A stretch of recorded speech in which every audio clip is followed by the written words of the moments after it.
In this video, I'm going to solve homework 4. The first question in homework 4 is about locating a warehouse or a distribution center using the center of gravity method. Okay, so I will indicate where you can find the information on the slides as well as how to do that. So if we go to the lecture on location, logistics, network design, location decisions, in this lecture, you'll find the center of gravity method. This is what we have to apply to this problem about Walmart. So there's a bakery, they've become a Walmart supplier. They'll be supplying to all the Walmart stores in New York State. So the data is real data. As of a few years ago, these were the stores and store locations of Walmart in New York State. I got them from the Walmart website. And so, we have the demand per week for each store. We have to replenish the stores once a week. So demand per week is the appropriate metric to use. If you were replenishing the store, every 3 days, you could use demand over 3 days, things like that. And then we're going to find the coordinates from the center of gravity method on where to locate our warehouse. So the way the center of gravity method works is that this is the formula. You find two coordinates, longitude and latitude. So the first coordinate, you can call it X. The second coordinate, you can call it Y. And they're both basically weighted averages. This is a formula for a weighted average. The sigma means sum stuff up, add stuff up. So you sum up the coordinates of the stores weighted by the volume or the demand and transportation rates. And then you divide by the sum of the weights. That's a definition of a weighted average. You multiply your data points by certain weights and you divide by sum of the weights and you get the weighted average. Same thing for Y. You take the Y coordinates, multiply by the weights, which is the demand per week, which is V or volume, and then the transportation rate, and then divide by the weights. Obviously, if the transportation rates are not given in a question, we are assuming they are fixed, they're not changing. If R is the same for all warehouse to store trips, and R is the rate per mile, obviously it will cost more money to ship to further to stores which are far out. It will cost less money to ship to or to transport to stores which are close by, even if you're using our own trucks, right? But the rate dollars per mile per ton, that rate per unit distance, unit weight, that is R. That may be constant within a state because it costs the same whether you're in the north of the state or south of a state. Or we can make that assumption the rates are close enough we can treat them to be the same. If the rates are the same, the R will cancel out because R is not changing. R will come out of the sigma sign here, and cancel out. And so you'll just have V times X sigma at the top and sum of V at the bottom. So basically plug 1 for R. R is just 1, in other words. And then you have an example which shows you what to do. So you have the coordinates for each location here in a table. It's just like the table given in the question. And you multiply the table by the weights. VRIXI, make a new column. VRIYI, make a new column. Sum up these columns. That's the sigma part. Divide by 1260, sum of the weights in this case. And you can get that, right? And then you should also know how to find the total cost if K is given. And the example continues with the total cost, and you should know how to do that. In any case, let me show you how we do this in Excel. So this is the data that you get once you download the Excel files. You have the stores, you have the store ID, you have the demand per week, you have the two longitude and latitude, the axis. So you can call this Y, this X, or it doesn't matter what you call X, what you call Y, because you just have to make sure that as the question tells you, when it asks for the latitude, you put in for the latitude column. So it's a volume times latitude. You take the sum of this column, divide by the sum of the weights, which is these. So the volume or the demand per week, these are your weights. You don't have any transportation rates that are differing, so we don't have that. So these are our weights. Okay, and then you multiply the weight by the latitude value here. So 10,000 times 41.3 gives you the 413,000 here. Okay, and so you can see from the formula is simply this cell times this cell. Okay, and then this one is just these two cells multiplied. So when you multiply, you weight the axis, the coordinates by the volume, and then you go all the way down and you sum up that whole column. Okay. Once you do one multiplication, you can just double click in this box here to drag the formula down, right, to copy the formula down, and then you just sum this up and sum this up. And now these are your numerator of the x bar formula, the numerator of the y bar formula. You have to divide the numerator by the sum of the weights. So we sum up the demand. That's the sum of the weight. And then center of gravity latitude is just going to be this divided by the sum of the weights. Center of gravity longitude is going to be this divided by the weights. So these two numbers, and again, you can use the formatting here to round to 2 decimal places, whatever the question asks you to do. It does ask you 2 decimal places. So question 2 about latitude will be 42.16. Question 1 about the longitude will be minus 75.26. So make sure you put in the negative sign here, minus 75.26. Okay. Okay. Let's go on to question 3. Okay. Here, this is a situation where we're changing the amount of warehouses in our network. So again, this is covered in the slides. In the types of networks, I believe it's week 12, types of or network, different types of logistics networks. That's the subheading, logistics network design. That's the module. This lecture slide, I believe it's week 12. Right, so just find this lecture slides online, and if you go down where it talks about inventory cost and number of facilities, this is what we're trying to do. So we have a curve. As you change number of facilities, you can read off what will be the inventory level. Inventory costs are a fraction of the inventory level. Remember, so if your inventory level is 1 million, inventory holding costs are 20%, inventory costs are 20% of 1 million. So as inventory costs go in this shape, inventory level can also, as you increase the number of facilities, inventory increases but not linearly.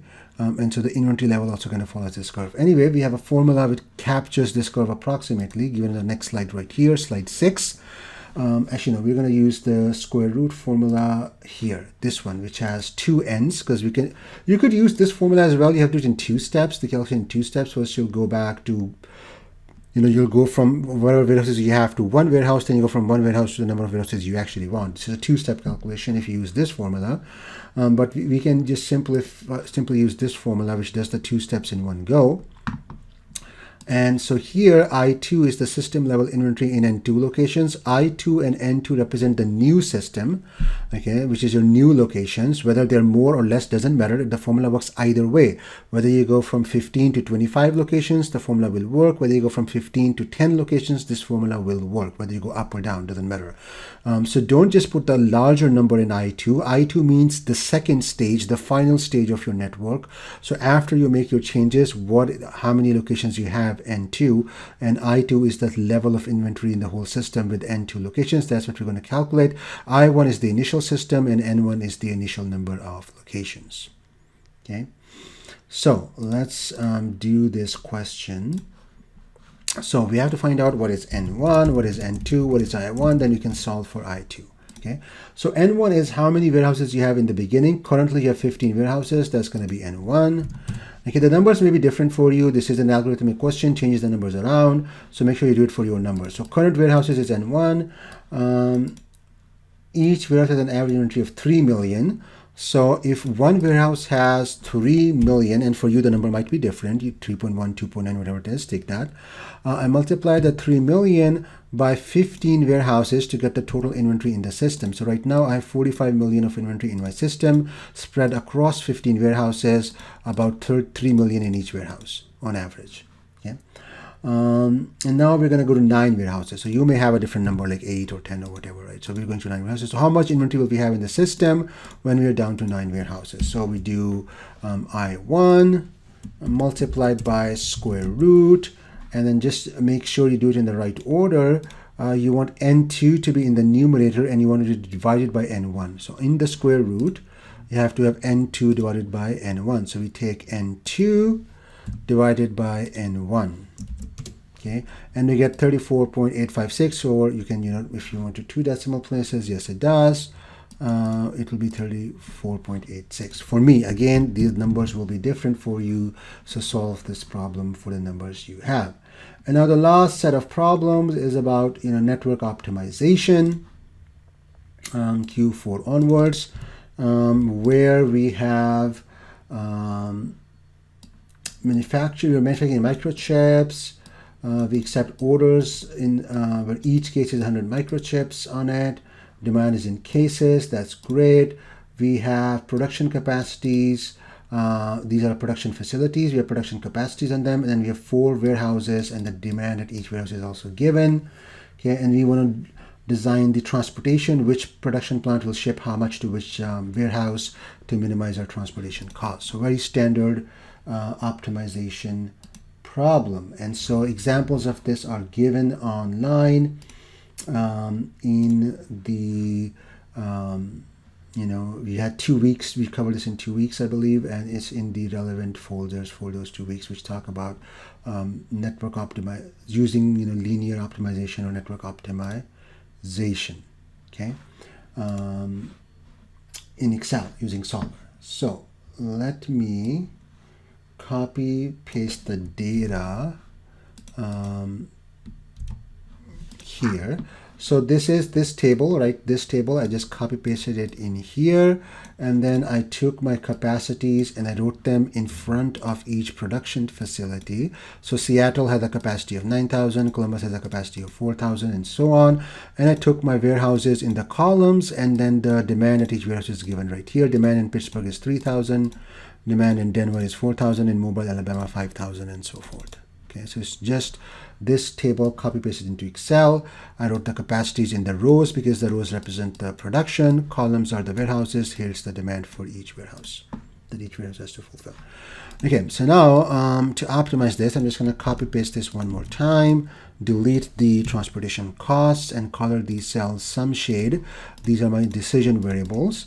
These will contain how much I ship. So this will be like shipment quantity, okay, in this table. And then, obviously I want to make sure that I do not ship more than the capacity from a place. So everything shipped out from Seattle must be less than or equal to capacity of Seattle, right? And so on. And similarly, everything shipped to Pittsburgh must be bigger than or equal to the demand in Pittsburgh, because we want to make sure we meet the demand. Now, usually before you do that, you want to double check that you have enough capacity. So our total capacity, the sum of these 3 numbers, is 21,000. Our total demand is 21,000. So we can meet all of the demand. So this is a problem is easy to solve. If you cannot meet all of this demand, then it's a little bit more complicated problem where you try to meet as much of the demand as you can, and we have not done an example of that, so I'll not give you a problem like that in the exam. You'll always have capacity bigger than or equal to demand situations. Okay. Now, these sum across the rows is going to be everything shipped out from Seattle. So I just sum across the rows, and that has to be less than or equal to 9,000. Okay, I sum across the columns, and that has to be bigger than or equal to the 3,000.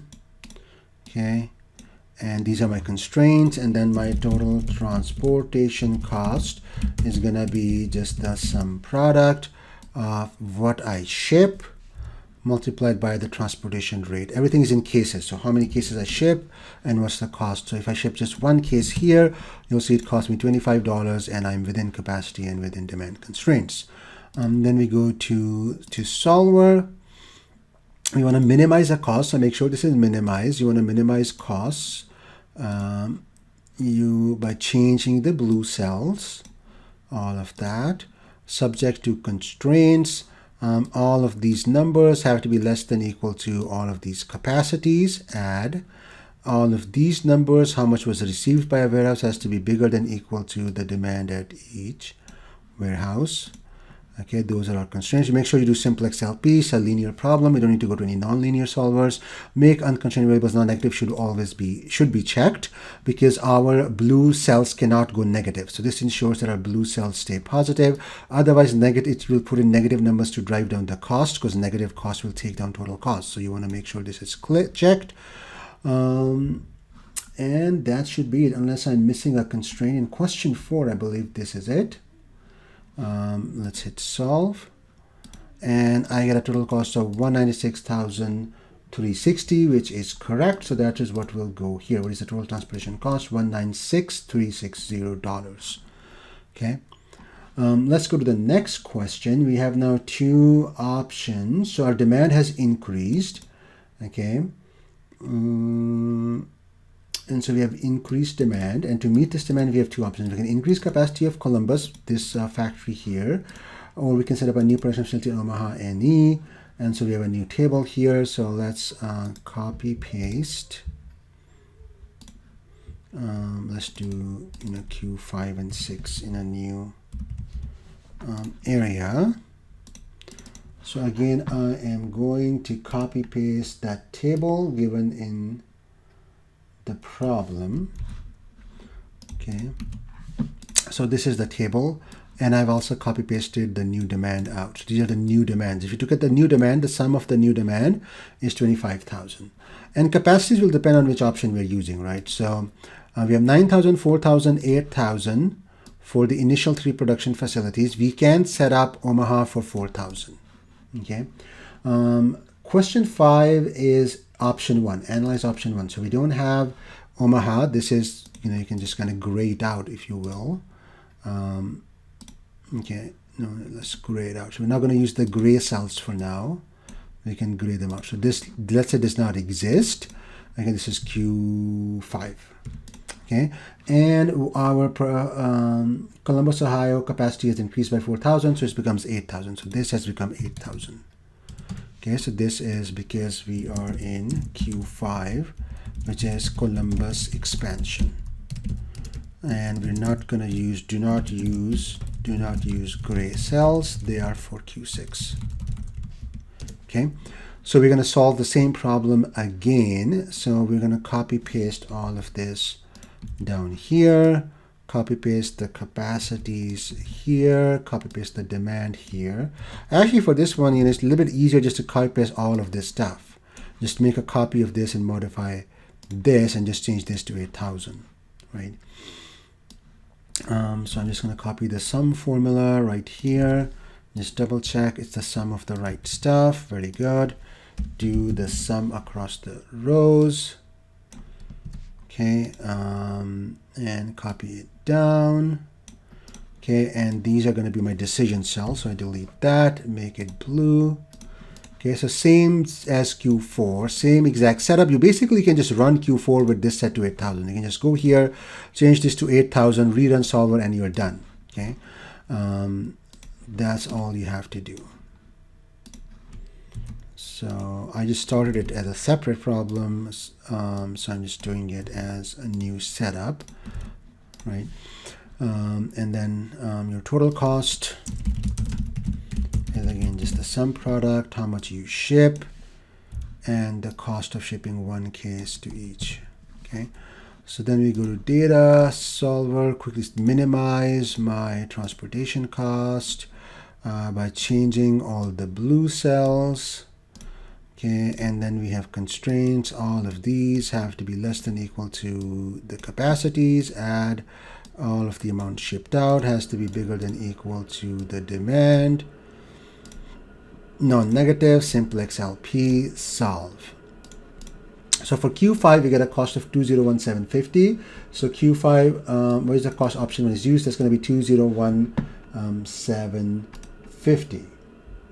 Okay. And that is the correct answer. Now we go to Q6, which is with the, we have to use the gray cells here. Okay, so let's just call it Q5 and I'll copy it, make a new copy, move or copy, create a copy, and this will be Q6. So I'll just modify this. Now I can use the gray cells, so I don't need them to be colored specifically.